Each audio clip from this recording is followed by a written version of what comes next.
Live from New Delhi, you're watching DD India Live, India's voice to the world. I'm Munmun coming up in the next 30 minutes. India's Prime Minister Narendra Modi shares the central thought of India's foreign policy on the birth anniversary of Lord Mahavir. Says the solution to global crises and conflicts lies in India's ancient culture and tradition. Maldives votes in its fourth multi-party parliamentary election. 368 candidates are in the fray for 93 seats of People's Majlis.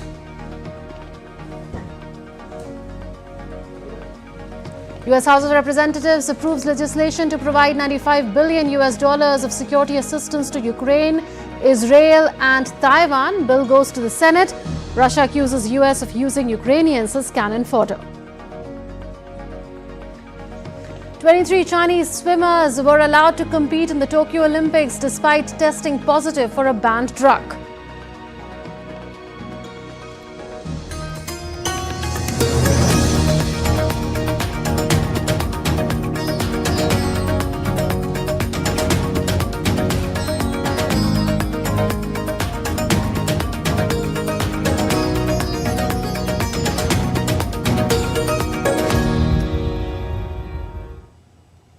India's Prime Minister Narendra Modi attended Lord Mahavir's birth anniversary celebrations in New Delhi on Sunday.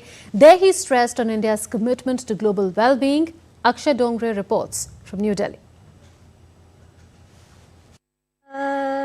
Prime Minister Narendra Modi on Sunday inaugurated the 2550th Bhagwan Mahavir Nirvan Mahotsav at the Bharat Mandapam in the national capital on the occasion of Mahavir Jayanti.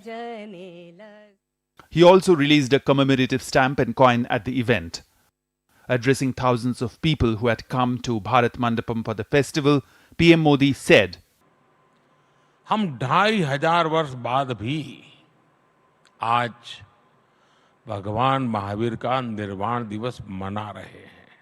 सदियों और सहस्त्राब्दियों में सोचने का ये सामर्थ्य, ये दूरदर्शी और दूरगामी सोच, इसलिए ही भारत न केवल विश्व की सबसे प्राचीन जीवित सभ्यता है, बल्कि मानवता का सुरक्षित ठिकाना भी है. Referring to the ongoing wars across the world, PM Modi said, आज संघर्षों में फंसी दुनिया भारत से शांति की अपेक्षा कर रही है. नए भारत के इस नई भूमिका का श्रेय हमारे बढ़ते सामर्थ्य और विदेश नीति को दिया जा रहा है. लेकिन मैं आपको बताना चाहता हूं, इसमें हमारी सांस्कृतिक छवि का बहुत बड़ा योगदान है. Mahavir Jayanti marks the birth anniversary of the founder of Jainism. The Jain community celebrates the festival to observe peace and harmony and spread the teachings of Mahavir, the 24th Tirthankar of Jainism.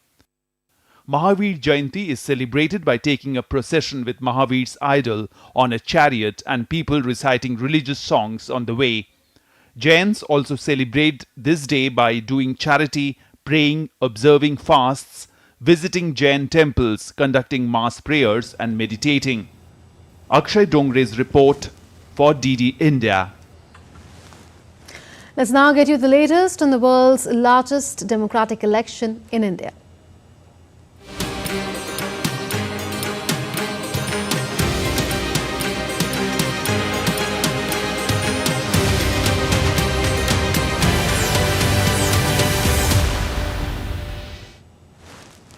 Campaigning for the second phase of India's parliamentary election scheduled for the 26th of April is gaining momentum. Political parties are engaged in garnering support from voters. Prime Minister of India Narendra Modi addressed an election rally in Rajasthan's Jalore on Sunday. The Prime Minister outlined the government's achievements in Rajasthan as well as central schemes implemented in the state. Addressing the rally, the Prime Minister criticized the opposition Congress party. जिस party ने कभी 400 सांसद जीते थे उनके, आज वो 300 seat पे चुनाव नहीं लड़ पा रहे हैं. आज कांग्रेस की हालत ये है उनको उम्मीदवार नहीं मिल रहे हैं। इन्होंने अवसरवादी इंडी अलायंस बना लिया है। उसकी पतंग उड़ने से पहले ही कट गई है। कहने को तो गठबंधन है, लेकिन अब हालत देखिए, कई राज्य हैं जहां एक गठबंधन वाले ही आपस में लड़ रहे हैं। इस लोकसभा के चुनाव में देश में 25% सीटें ऐसी हैं जहां एक गठबंधन के लोग एक दूसरे को मारने काटने में लगे हैं, एक दूसरे के खिलाफ चुनाव लड़ रहे हैं। अगर जिसको चुनाव के पहले इतनी लड़ाई चल रही है, तो चुनाव के बाद लूट के लिए तो कितना ज्यादा लड़ाई लड़ेंगे, इसकी कल्पना कर सकते हैं। And amid the campaigning for the second phase of general elections 2024, BJP's national president JP Nadda addressed a public rally in the western Indian state of Maharashtra's Buldhana. During his address, Nadda took a jibe at the Congress and pledged to make India a developed nation by 2047. यह चुनाव मोदी जी के नेतृत्व में भारत को 2024 के बाद 2047 तक विकसित भारत बनाने का संकल्प है, उसका चुनाव है। इसको हमको ध्यान में रखना है। BJP National President JP Nadda will also campaign in Karnataka and will hold a meeting with party officials discussing the strategy of the party, focusing on the second phase of polling. Senior BJP leader and Union Home Minister Amit Shah, who was campaigning for the second phase of Lok Sabha elections, addressed a public rally in the eastern state of Bihar's Katihar. Praising Prime Minister Narendra Modi during the rally, he said that PM Modi has worked for the upliftment of every citizen in the country. भाइयों और बहनों, मोदी जी ने इस देश में से परिवारवाद को नाबूद किया है। मोदी जी ने जातिवाद और तुष्टीकरण को भी समाप्त करने का काम नरेंद्र मोदी जी ने किया है और मोदी जी ने हर एक व्यक्ति का विकास करने का काम नरेंद्र मोदी जी ने किया।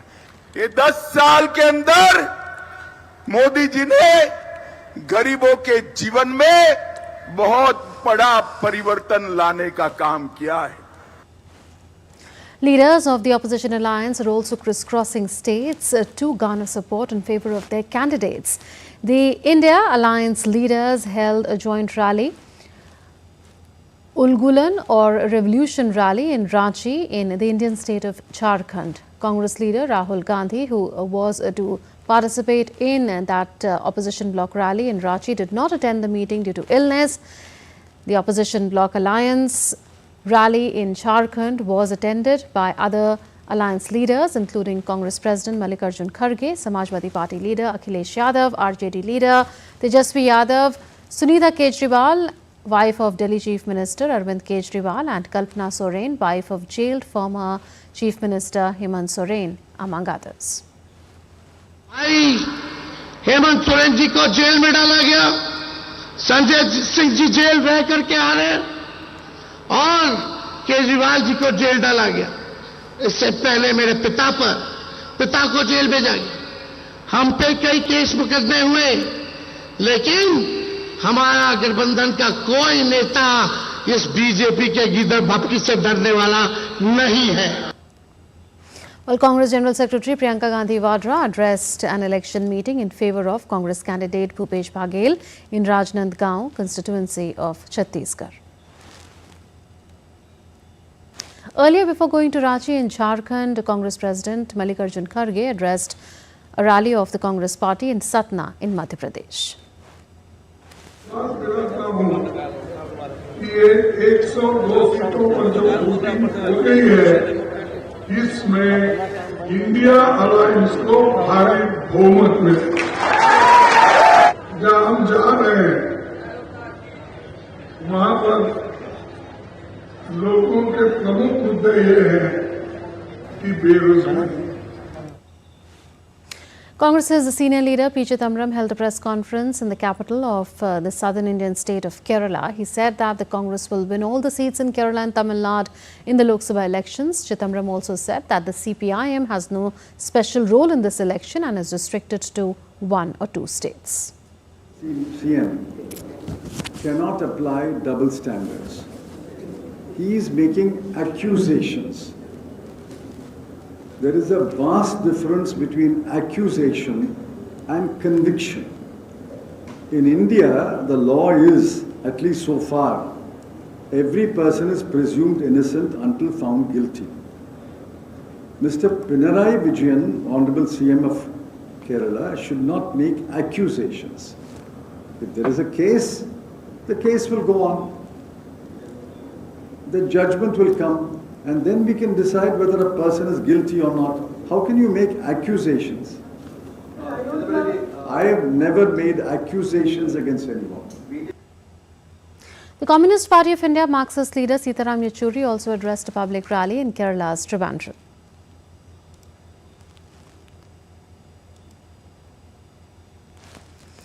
A Central Election Committee meeting of the Congress Party was held at the party headquarters in New Delhi today. The meeting, chaired by Congress President Mallikarjun Kharge and party leader Sonia Gandhi, was held in the context of the Lok Sabha elections 2024.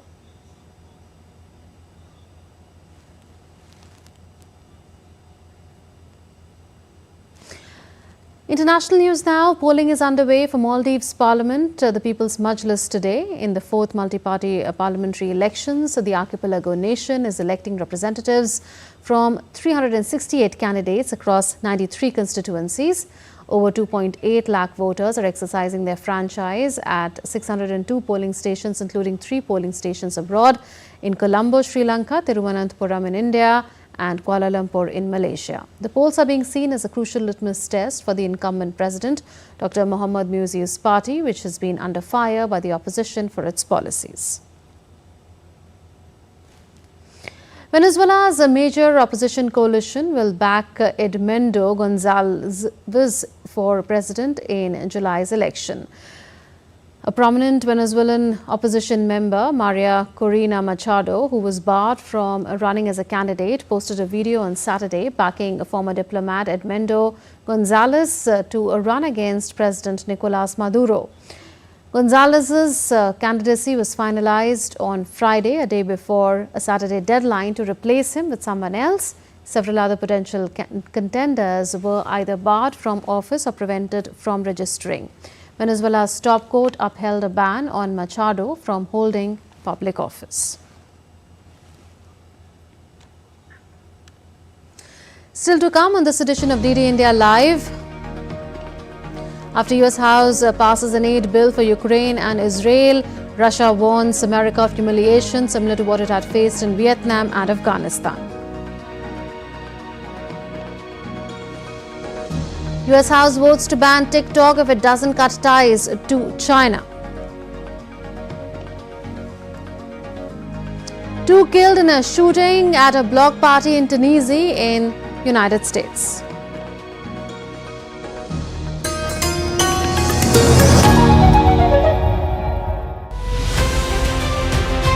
Deep poll pulse has reached here in Bangalore, the capital of the down south pole-bound Karnataka. National elections are more worried about national security. The right person, if you vote, it will take your country in a right direction. Voting is very important because the only rights we have. It is a straight contest between the 2 arch rivals, the ruling dispensation Congress Party and the principal opposition BJP.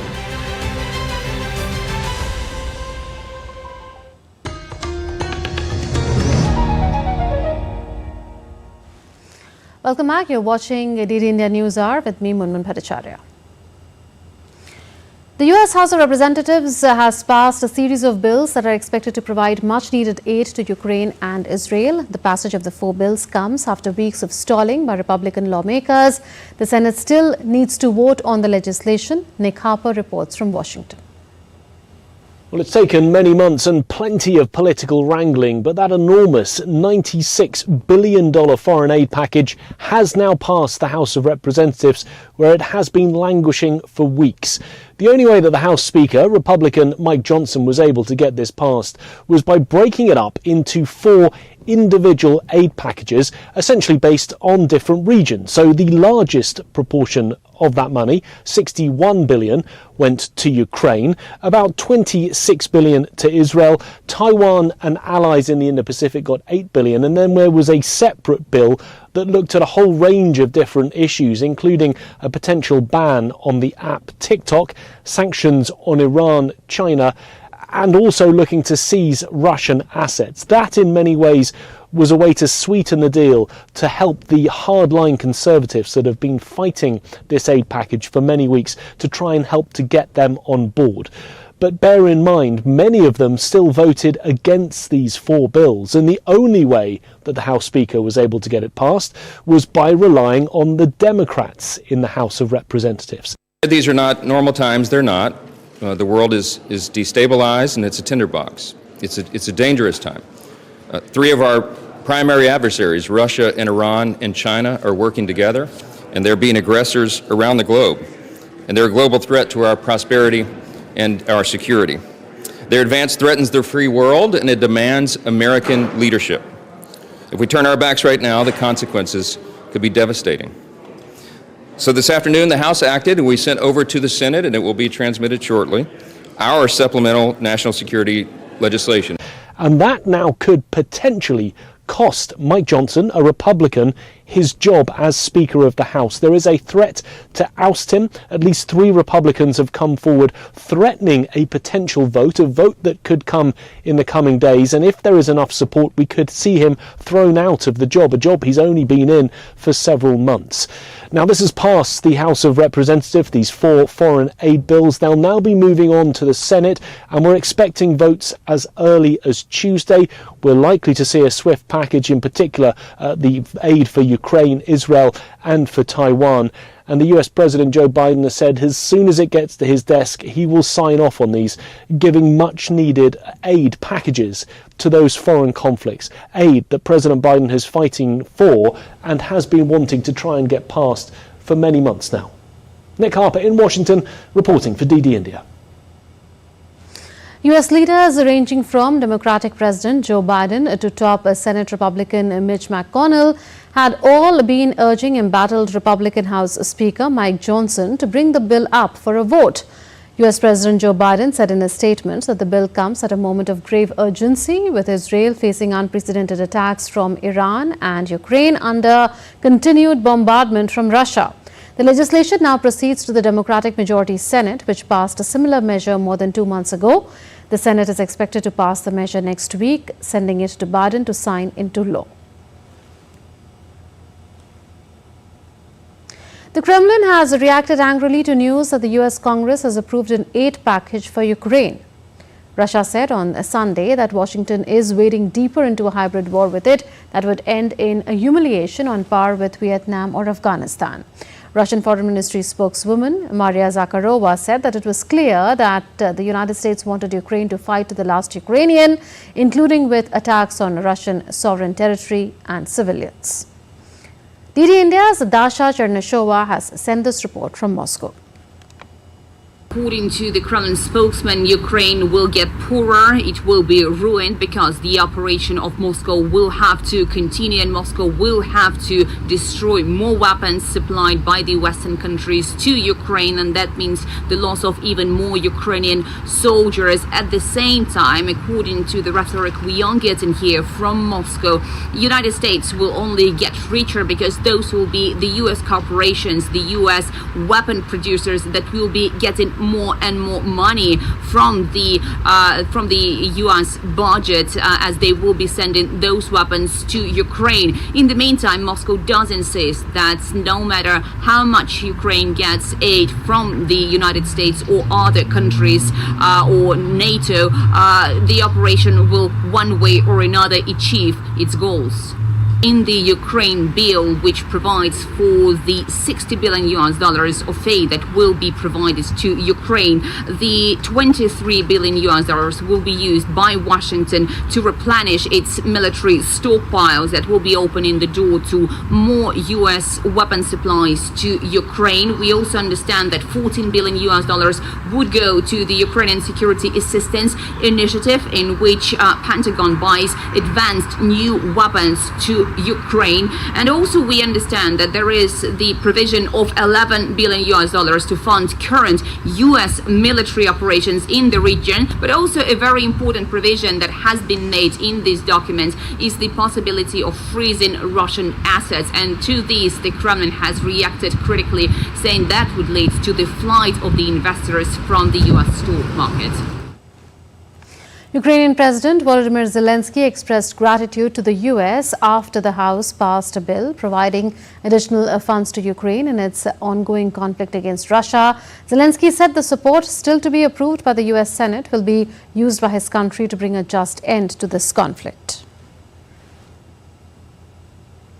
A bipartisan majority of the US House of Representatives voted on Saturday in favor of a bill that could effectively ban the TikTok app in the United States. The House of Representatives voted 360 to 58 on the updated ban bill.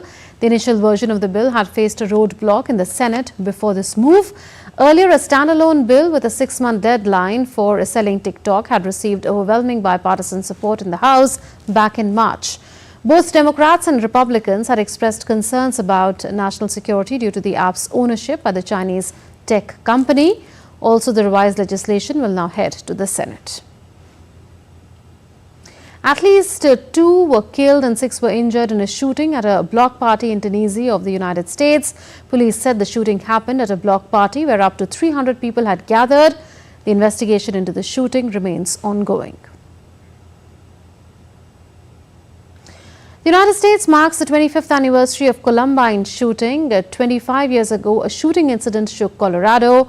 On 28th April 1999, 2 students stormed through the school armed with multiple guns, killing 12 students and 1 teacher before fatally turning the guns on themselves in the library.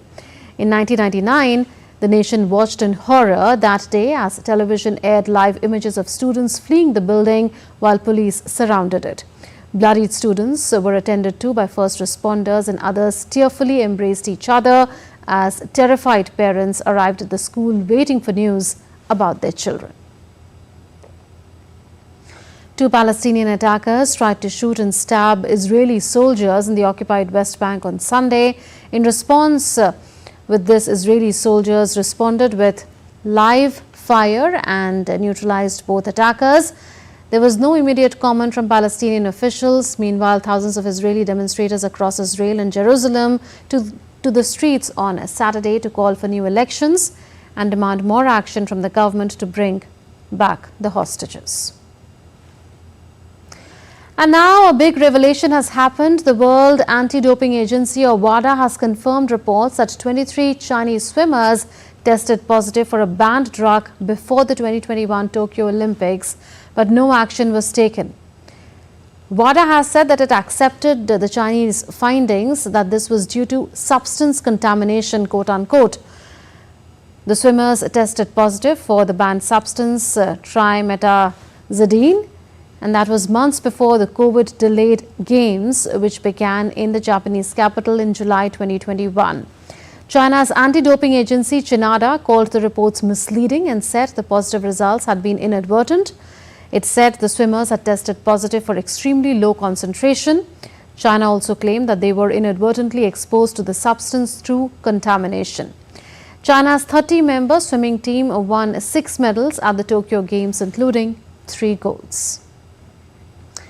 And our correspondent Narayan, who's tracking the story, is joining us now live from the newsroom. Narayan, the smells of a cover-up. Why would anti-doping regulators choose not to intervene in such a case? Monmon, if you take a look, the whole scenario here, the way just before the Tokyo Olympics, it has been revealed that the 30 Chinese swimmers found positive of the TMS, the banned substance, which is just boosts the heart performance, and the World Anti-Doping Agency just accepted the Chinese version. They said that it was due to the contamination in the kitchen of the athletes. They got tested positive of these banned substances, but nobody can understand a prescription pill which is used only by the prescription of the doctor can contaminate the whole kitchen and the drainage system. So it puts question over the integrity of the World Anti-Doping Agency, and also sends we can say that bad precedents to the upcoming cases of the doping. And not only this, when the New York Times and the German TV who investigated this matter and brought to the public domain, they also said that when they talked to the Chinese whistleblower, they said that they found it like a fairy tale conversation between the WADA and the Chinese anti-doping agency. And also when the American anti-doping agency, when they talked to experts, 5 experts of the anti-doping agency, they said that such events we can't, they said that it is looking impurely imaginative things, because without that, it's not, without any contamination, how can they get, we can say that these banned substances. So all in all, WADA should look into this matter, and so that the athletes who are clean, they should not suffer. Absolutely, this totally defies comprehension. How could Chinese swimmers really get away like this, as if China has a law unto itself? Well, Narayan, we leave it at that. Thank you so much for joining us.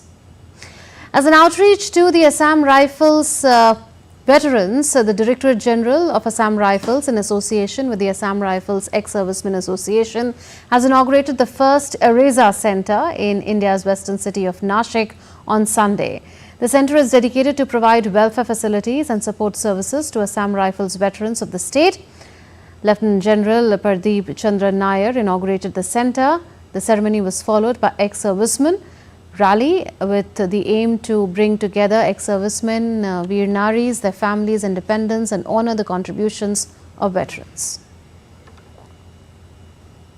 That's it in this edition of DD India News Hour, but do share your thoughts with us on the news of the day. For those on the go, you can get all the latest news and updates from India and across the world on the DD India mobile app. This app is available on both Android and iOS platforms. Scan the QR code on the screen to download now.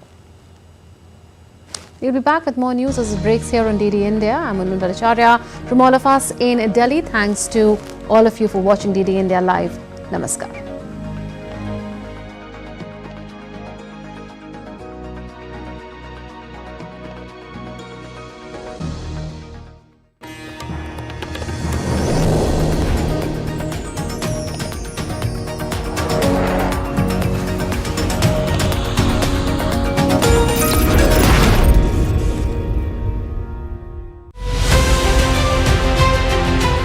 Tracking the first phase of general elections, Team Poll Pulse has reached India's northeast in Assam. This is the tea city of India, Dibrugarh. They are not getting jobs in the local area, like in Dibrugarh or nearby districts and all. Home to the finest tea, the state is set for a cracker of a contest. This is 2024. Can the Congress and allies offer a fight back, or will the Modi juggernaut be unstoppable? Watch Poll Pulse on DD India.